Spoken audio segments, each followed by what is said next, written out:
जनता तक, समाज के अंतिम से अंतिम व्यक्ति तक पहुंचे, वहाँ पे पंपलेट और पोस्टर बांटते थे। ये एक तो हम गलियों के अंदर ठेले में अनाउंसमेंट करते थे। आज देश में भारतीय जनता पार्टी के पास कोई चुनौती नहीं है, हमारे पास चुनौती है तो वो है विकास की चुनौती। बीजेपी ने अपने अपने प्रत्याशियों की लोकसभा चुनाव को लेकर सूची जारी कर दी है, लेकिन मध्य प्रदेश की राजधानी भोपाल की बात की जाए तो बीजेपी ने सबसे विश्वस्त उम्मीदवार के तौर पर आलोक शर्मा को चुना है। आलोक शर्मा हमारे साथ में हैं, उनसे ही बात कर लेते हैं कि आखिर पार्टी ने उन पर इतना भरोसा जताया है, अब क्या वो करने वाले।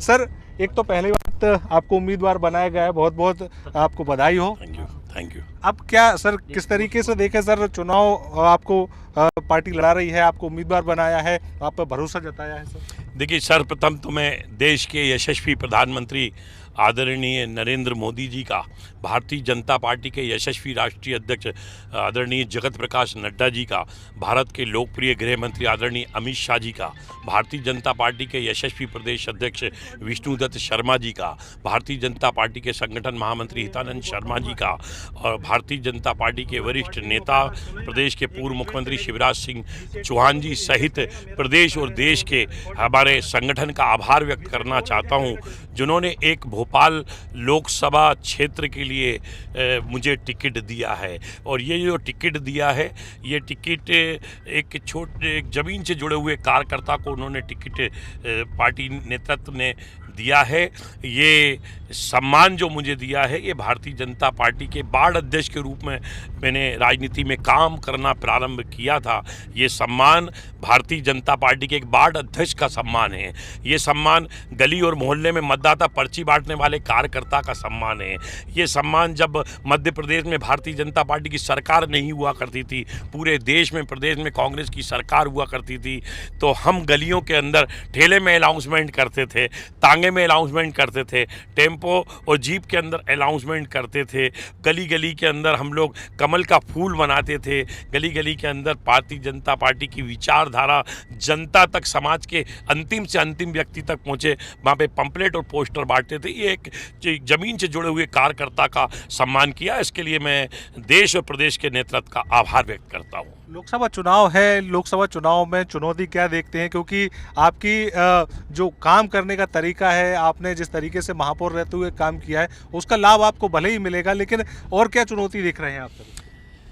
देखिए, आज देश में भारतीय जनता पार्टी के पास कोई चुनौती नहीं है, हमारे पास चुनौती है तो वो है विकास की चुनौती। भारतीय जनता पार्टी ने मुझे 2 बार भोपाल से पार्षद के रूप में एक टिकट दिया। भोपाल की जनता ने पार्षद के रूप में मेरा कार्यकाल देखा है। भोपाल की जनता ने मुझे महापौर का आशीर्वाद दिया। भोपाल की जनता ने मेरा महापौर के रूप में कार्यकाल दिया है। और भारतीय जनता पार्टी के शीर्ष नेतृत्व ने मुझ जैसे एक ज़मीन से जुड़े हुए कार्यकर्ता के ऊपर जो भरोसा दिलाया है, मैं निश्चित रूप से भोपाल लोकसभा क्षेत्र की जनता के उम्मीदों के ऊपर खरा उतरूं और उनकी समस्याओं का निराकरण करूं। और लगातार आज हमारा देश के यशस्वी प्रधानमंत्री आदरणीय नरेंद्र मोदी जी के नेतृत्व में लगातार ऊंचाइयां छू रहा है, विकास के नए नए कीर्तिमान रच रहा है। उसको आगे बढ़ाने का काम भोपाल का बेटा आलोक शर्मा करेगा, क्योंकि भोपाल लोकसभा का क्षेत्र मेरा परिवार है, भोपाल का मैं बेटा हूँ।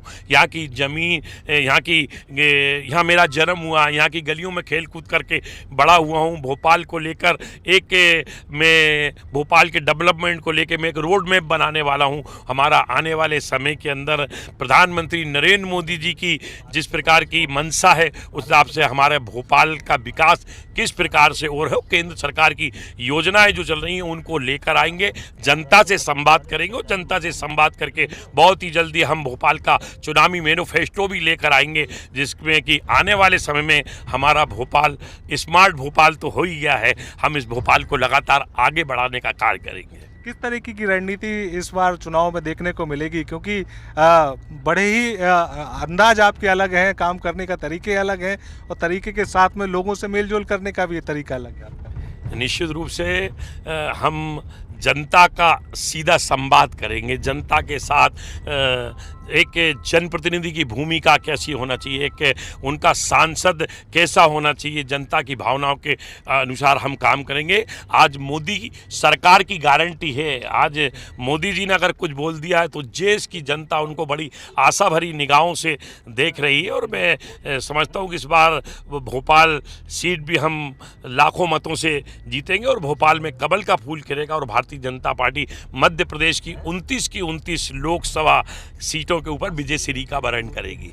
अभी अभी लगभग 5 से 6 सीटों पर नाम घोषित नहीं किए गए हैं, कैसे देखें, क्योंकि छिंदवाड़ा को भी अभी छोड़ा गया है और जो पिछले दिनों एपिसोड देखने को मिला उससे क्या मानते हैं? देखिए, Bharatiya Janata party cadre based संगठन है, भारतीय जनता पार्टी अनुशासित संगठन है, भारतीय जनता पार्टी का शीर्षक नेता नेतृत्व तय करता है, पार्लियामेंट्री बोर्ड इसके ऊपर निर्णय करने वाला है। ये भी एक रणनीति का हिस्सा होगा। प्रथम सूची जारी हुई है, दूसरी सूची में भी बड़े चौंकाने वाले परिणाम होंगे और इस बार हर हालत में मध्य प्रदेश की छिंदवाड़ा लोकसभा भी हम कांग्रेस से छीनकर 29 सीटें प्रधानमंत्री नरेंद्र मोदी जी की झोली में डालने का काम करेंगे। भोपाल शहर के लिए आपने बहुत सारे काम किए हैं, लेकिन अगर लोकसभा की बात करें तो लोकसभा में जब आप काम करेंगे तो कैसे, कौन से बड़े आयाम होंगे जिनको हासिल करने का कोई आपने लक्ष्य तय किया है? देखिए, मैंने कहा ना कि भोपाल का जो रोड मैप मेरे दिमाग में है, हम जनता से संवाद करेंगे। जनता से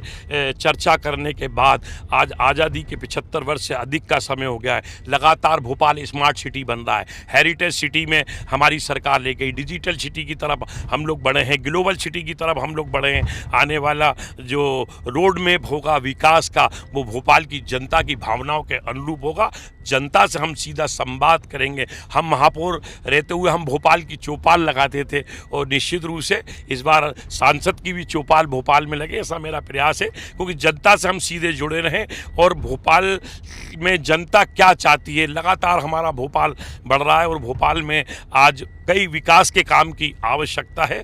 उसके ऊपर आने वाले दिनों में मैं आपको बताऊंगा और वो पूरा रोड मैप बनाकर हम जनता के बीच में जाएंगे और निश्चित रूप से देश के सभी प्रधानमंत्री जो काम कर रहे हैं, सबका साथ, सबका विकास, सबके विश्वास को लेकर मैं भोपाल में काम करूंगा।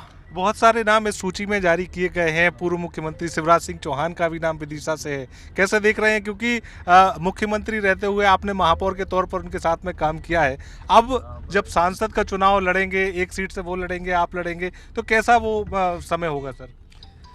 देखिए, शिवराज सिंह जी चौहान मध्य प्रदेश के जननायक के रूप में उनको जानते हैं। वो मध्य प्रदेश की जनता के अंदर बसे हुए हैं। भारतीय जनता पार्टी ने उनको विदिशा लोकसभा क्षेत्र से टिकट दिया है। निश्चित रूप से सभी लोग मिलकर ये चुनाव लड़ेंगे। पूरा चुनाव भारतीय जनता पार्टी का परिवार लड़ेगा, भारतीय जनता पार्टी का कार्यकर्ता इस चुनाव को लड़ने वाला है और निश्चित रूप से इस बार पूरे देश में कांग्रेस पूरी तरीके से साफ होने वाली है।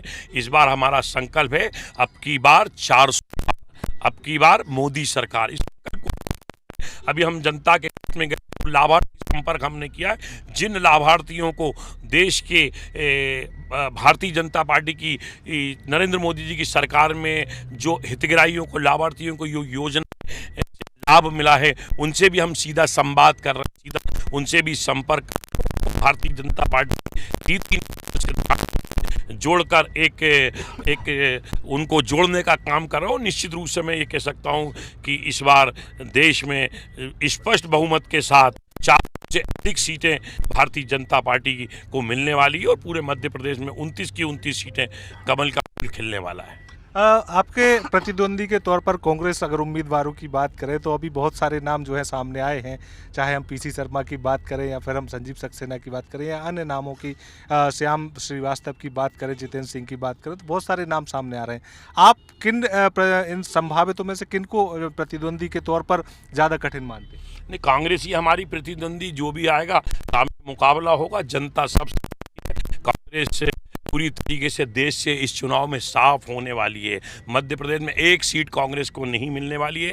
कांग्रेस के कार्यकाल में जिस प्रकार से भ्रष्टाचार होता था, आप 2014 के पहले का भारत देखिए और 2014 के बाद का भारत देखिए, निश्चित रूप से जनता उसका मूल्यांकन करती है, आकलन करती है कि आज देश के अंदर बोफोर्स कांड नहीं हो रहा, आज देश के अंदर यूरिया घोटाला नहीं हो रहा, आज देश में चीनी घोटाला नहीं हो रहा, आज देश में कॉमनवेल्थ घोटाला नहीं हो रहा। देश के सभी प्रधानमंत्री ji America, London, Hong Kong, Japan, Spain, Canada कहीं पे भी जाते हैं और जब उनका रेड कारपेट बिछाकर विदेश के एयरपोर्ट के ऊपर स्वागत होता है तो करोड़ों भारतवासियों और हम जैसे कार्यकर्ताओं की छाती 56 इंच चौड़ी हो जाती है। लगातार देश ऊंचाइयों पे जा रहा है। हम चाहते हैं कि देश के सभी प्रधानमंत्री आदरणीय नरेंद्र मोदी जी के नेतृत्व में हमारा देश, हमारा हिंदुस्तान, हमारा भारत विश्व गुरु बने, यही हम लोग भगवान से प्रार्थना करते हैं। बिल्कुल, देखिए आलोक शर्मा साफ तौर पर खुले शब्दों में बात करते हैं और खुले शब्दों में ही वो हमारे सवालों के जवाब देते हुए